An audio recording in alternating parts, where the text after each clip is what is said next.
आज online class में हम रिमझिम किताब से सेखीबाज मक्खी पाठ में आए कठिन शब्दों के साथ साथ उसके अर्थ को भी जानेंगे और साथ ही साथ संपूर्ण पाठ का वर्णन हम यहाँ पर सुनेंगे। कठिन शब्द आए हैं आराम।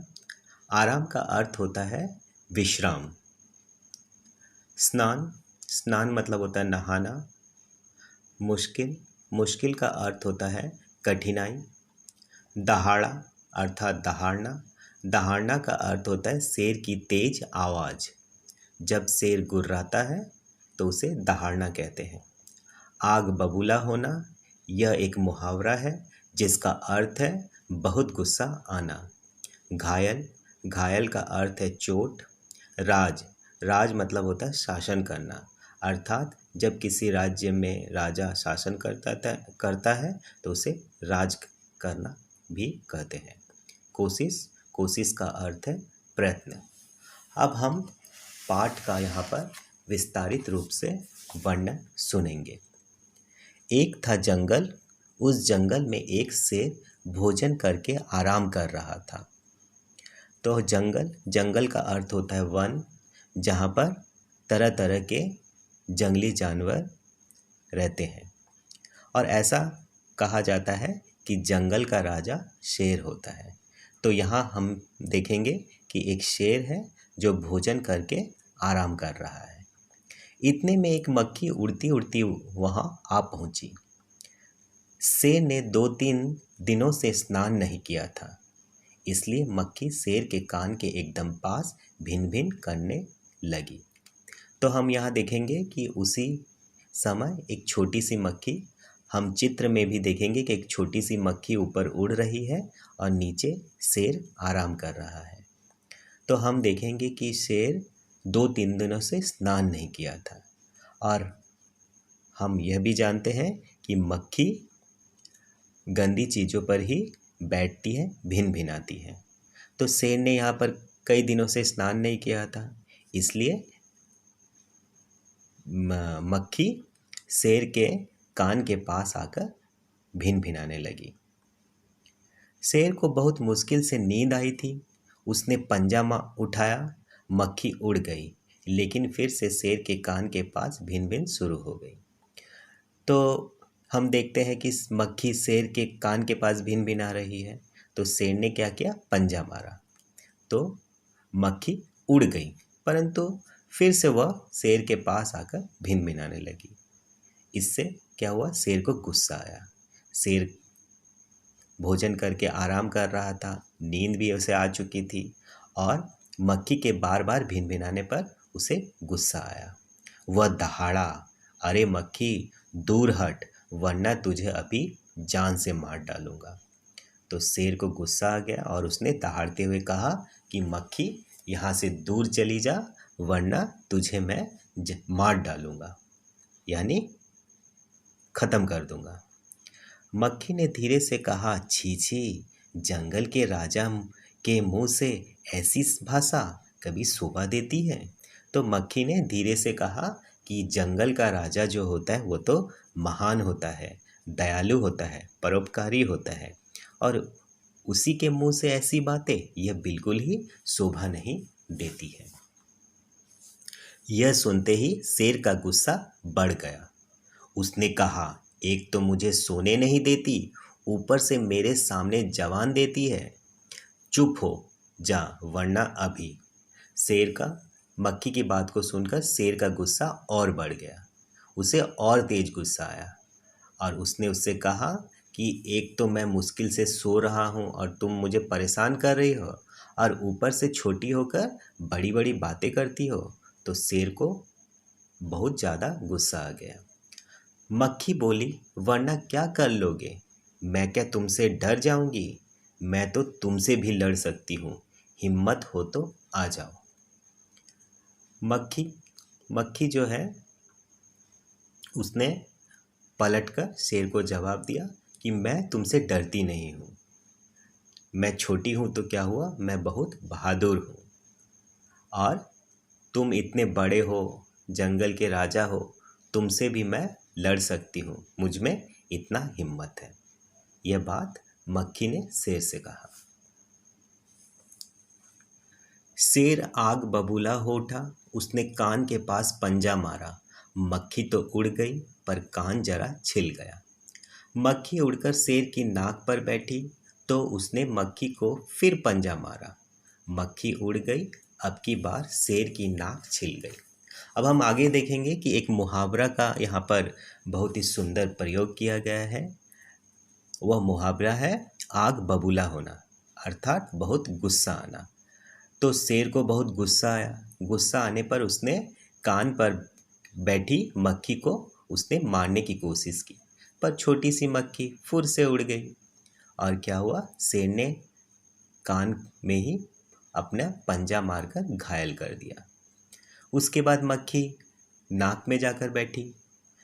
दोबारा वही शेर मक्खी को मारने के लिए अपने नाक पर उसने पंजा मारा, परंतु मक्खी तो उड़ गई और दोबारा नाक घायल हो गया।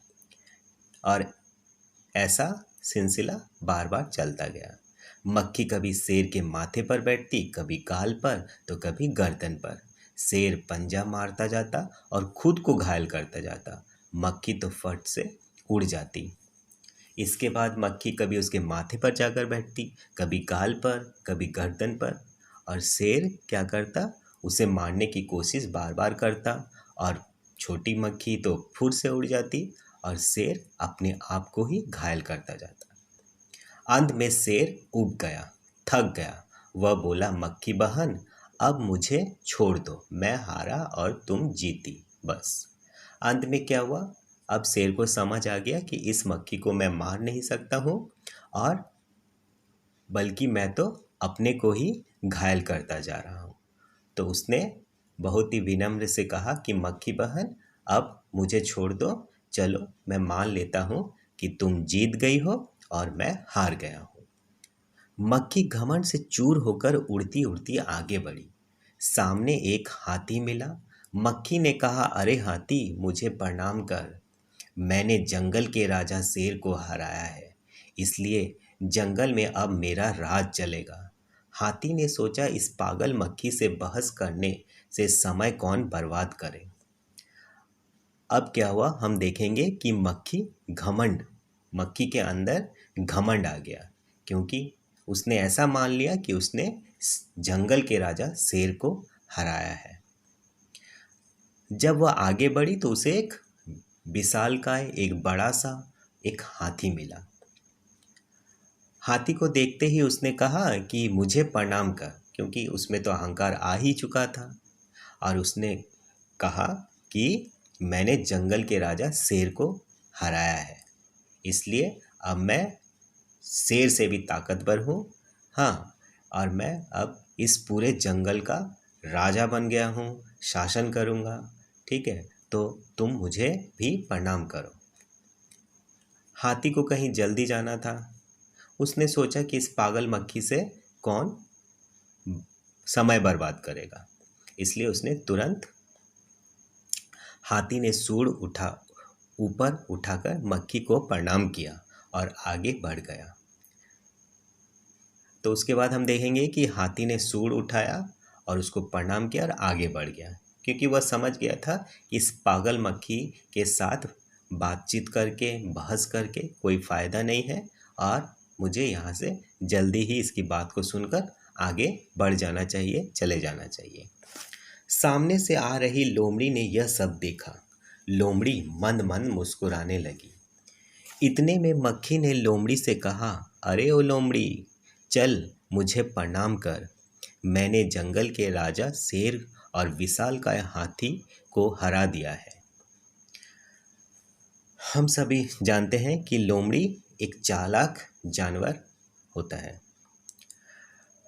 और यह पूरा घटना को लोमड़ी दूर दूर से देख रहा था और अपने आप में ही मुस्कुरा रहा था और उसे इस सारी बातों पर मज़ा आ रहा था। जब मक्खी ने लोमड़ी को देखा तो उसने फिर से कहा कि तुम मुझे प्रणाम करो। हाँ, क्योंकि मैं बहुत ताकतवर हूँ। मैंने जंगल के राजा को भी हराया है और साथ साथ में मैंने हाथी को भी सलाम करने के लिए मजबूर कर दिया है। लोमड़ी ने उसे प्रणाम किया, फिर धीरे से बोली, धन्य हो मक्खी रानी, धन्य हो। धन्य है आपका जीवन और धन्य है आपके माता पिता। लेकिन मक्खी रानी, उधर वह मकड़ी दिखाई दे रही है ना, वह आपको गाली दे रही थी, उसकी जरा खबर लो ना। लोमड़ी ने क्या किया, समझ गया, उसे तो मक्खी को सबक सिखाना था, मक्खी के घमंड को चूर चूर करना था। इसलिए उसने तो पहले उसकी जी हुजूरी की। जी हुजूरी मतलब उसकी बात को मान लेना। लोमड़ी ने मक्खी को प्रणाम किया, फिर उसने अपना चाल चलाया, कहा, धन्य हो मक्खी। ठीक है, उसकी जय जयकार की लोमड़ी ने मक्खी की। फिर उसने कहा कि तुम तो बहुत, सच में मैं मानता हूँ कि तुम बहादुर हो, ताकतवर हो, बुद्धिमान हो, और मैं तुम्हारे माता पिता को भी प्रणाम करता हूँ जिसने इतने श्रेष्ठ, इतने बहादुर मक्खी को जन्म दिया है। फिर उसने कहा कि वो जो मकड़ी है ना, वह तुम्हें गंदी बातें कर रही है, तुम्हारे बारे में गंदी गंदी बातें कर रही है, तुम्हें गाली दे रही है। अब जाकर जब तुमने शेर को हराया है, विशालकाय हाथी को हराया है, तो ये छोटी सी मकड़ी किस काम की। जाकर उसे भी सबक सिखाओ, उसे भी अपनी ताकत का अंदाजा करवा दो। यह सुनकर मक्खी गुस्से से लाल हो गई। हम देखेंगे कि यहाँ पर मक्खी को गुस्सा आता है और वह उसे सबक सिखाने के लिए क्या करती है, हम अब आगे देखेंगे। मक्खी बोली, उस मकड़ी को तो मैं चुटकी बजाते खत्म कर दूंगी। यह कहते हुए मक्खी मकड़ी की तरफ झपटी और मकड़ी के जाले में फंस गई। मक्खी जाले में छूटने की ज्यों-ज्यों कोशिश करती गई, त्यों-त्यों और भी अधिक फंसती गई। अंत में वह थक गई, हार गई। यह देखकर लोमड़ी मंद मंद मुस्कुराती हुई वहां से चलती बनी। अब हम देखेंगे कि घमंड में चूर मक्खी का क्या हर्ष होता है। अब हम देखते हैं कि उसके बाद क्या होता है। मक्खी लोमड़ी से कहती है कि मैं तो उस मकड़ी को एकदम चुटकी बजाते ही, यानी पल भर में उसे खत्म कर दूंगी। यह कहते ही क्या होता है, मक्खी मकड़ी के जाले में जाकर जाती है। परंतु क्या होता है, हम सब जानते हैं कि मकड़ी का जाला ऐसा बना रहता है कि एक कोई भी उस पर अगर फंसे तो फंसते ही चले जाता है। यही हालत मक्खी की भी होती है। मक्खी जैसे ही जाले में मकड़ी को मारने के लिए घुसती है तो क्या होता है कि मक्खी जाले में फंसती चली जाती है। वह जितने बाहर निकलने की कोशिश करती है, परंतु वह क्या होती है, उस मकड़ी के जाले में अंदर घुसते ही जाती है। ऐसे प्रयत्न करते हुए वह बहुत थक जाती है और हार जाती है। लोमड़ी को तो जो सबक सिखाना था वह सबक सिखा चुकी है, इसलिए लोमड़ी मंद मंद मुस्कुराती है और वहाँ से चली जाती है। अतः मक्खी को पता चलता है कि किस प्रकार लोमड़ी उसे सबक देता है और वह मकड़ी के जाल में फंसकर उसका यही हर्ष होता है। इस प्रकार मक्खी जो होता है उसका जो घमंड होता है वह लोमड़ी के माध्यम से चूर चूर हो जाता है। इस सुंदर से कहानी के लेखक कौन है? योगेश जोशी। धन्यवाद।